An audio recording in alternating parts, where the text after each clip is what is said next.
পাগলামি দেখো, পাগল কত রকম হয় তার মধ্যে একজন। ক্রিমটা দিল মাখামাখির জন্য, ওর একটা কাজেই লাগলো, ও আরও গাল পেতে নিয়ে নিল।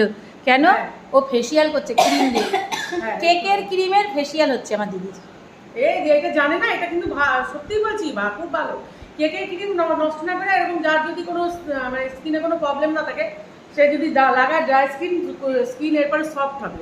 তাহলে তোর এখন ধুলে স্কিনটা সফট। তোর যখন জন্মদিন হবে তোকে কেক খাওয়ানো হবে না, তোর মুখটা দিয়ে কেকের ওই ক্রিমের মধ্যে ঢুকানো হবে একদম। তুই রেডি থাক।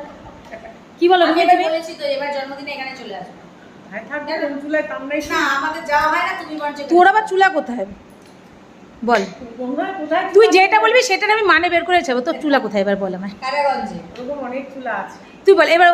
বলতে বলতে তোরা যাবে যাই, এই তো আর বলবে না এখন। কিন্তু আমায় দি এর পরের ভিডিওতে বলবি কোন ছেলের বউরা করে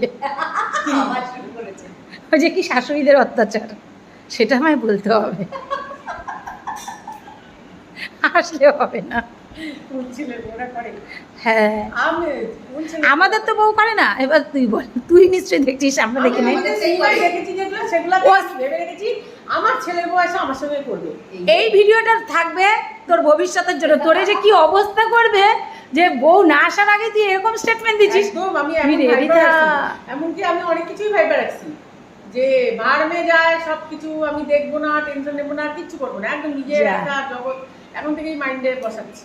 যা বসে বসে কালিকে কইলাম যে তুই ছেলে বিয়ে করবো তো মাইয়া না, ছেলে তুই ছেলের বউ যদি না দেখে তুই আর মা দেখা দেখি না, যার যা কপালে যেখানে যায় ফালাইবে সমুদ্রে ঢের মতো সেইখানে গিয়েই করতে হবে। কোনো নিজের ইচ্ছায় কিছু হয় না, কপাল যেখানে ঢেউয়ের সঙ্গে মাইয়া 10বার অশান্তি হলে একবার মাইয়া কইবি মা দিলা আইবে।